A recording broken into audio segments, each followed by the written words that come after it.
Ever notice that your ideas start strong and then somewhere in the middle they fizz out and lose their momentum? It's not that you're unmotivated.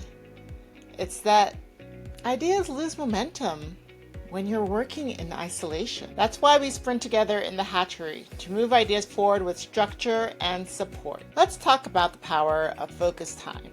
A sprint provides a container for which you can focus your time on a specific idea in a very short period. So let's look at my whiteboard here. Here we have you, and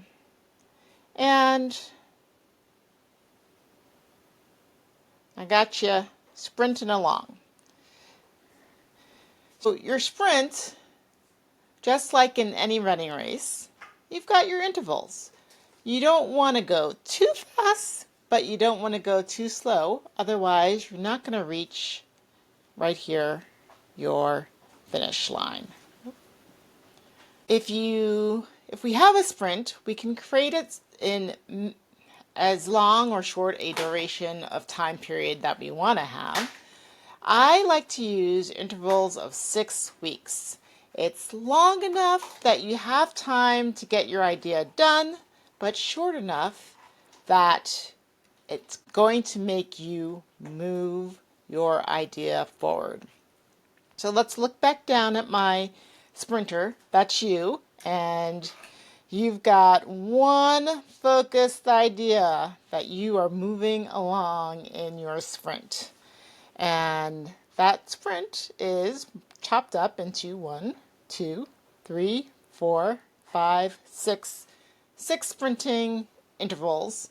And that plan is going to take you from A to B.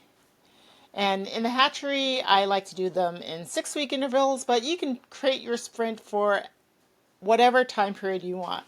You can sprint in a day, you can sprint in an hour, you could sprint over 3 months. 6 weeks happens to be the interval that I like to use with the members inside the hatchery.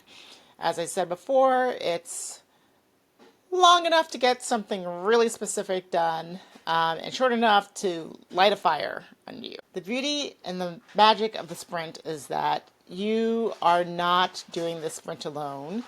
Your momentum comes from the support of doing this work with other people in community. Instead of there being one of you, there are many of you. And when you have many people doing sprints, I'm just going to put 2 people, but think of that as many people. It allows you to feel a sense of accountability to your ideas, because not only are you trying to move your idea forward, but you are showing your progress to others. And that's what we do in the hatchery, is that when we run our idea sprints, you are getting weekly prompts to hold you accountable to your ideas, but also see and be inspired by other people who are moving their ideas forward with you along the way. So every week when you're taking one of these, going back to our little timeline, and you're in your week 1, week 2, week 3, and so on,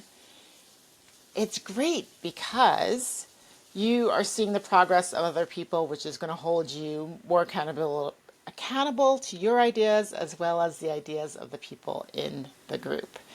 And that's the best way to do a sprint. When companies utilize sprints to move their technology tools forward, they do so with a team and in community. And as part of that process, they will have what are called stand-up meetings to know where people are in their progress and see where people need help and move those ideas forward. So we do a similar thing in the hatchery, where each week you are sharing what you're working on. In the middle of the week, you're sharing your progress, and then at the end of the week, you get to celebrate what you accomplished that specific week. Sprints teach consistency. You can't help but to be consistent in moving your ideas forward if you are committed to a short interval to do that. alongside other people. This consistency of breaking your idea into smaller steps and each week making some progress on that idea, that is the beauty of the sprint. And by the end, not only have you made progress on your idea, but you've gained momentum in that larger scope idea that you are trying to move forward. And you will be, at the end of the 6 weeks, hands down guaranteed, you will be so excited by what you have accomplished that you will be ready and geared up to run yourself through another 6-week sprint, or whatever the interval is that you choose for yourself. As I said, in the hatchery, we do 6 weeks, but you could do it over the course of any time period you want. But regardless of the time period that you do, you will, by the end, be ready and excited to move your idea to the next marker, the next goal step, whatever that is, in the larger scheme of what you're trying to accomplish. If you have an idea that's been swirling in your head that you're not making much progress on, remember, a sprint can be just the thing the doctor ordered to take that idea from stuck to action. 3 things that a sprint offers you is: 1, you don't have to do it alone, so you're not working in isolation. 2, you have some accountability to your ideas. And 3, you are moving you forward one small step at a time. All of these things are great for getting those big ideas that you have out into the world.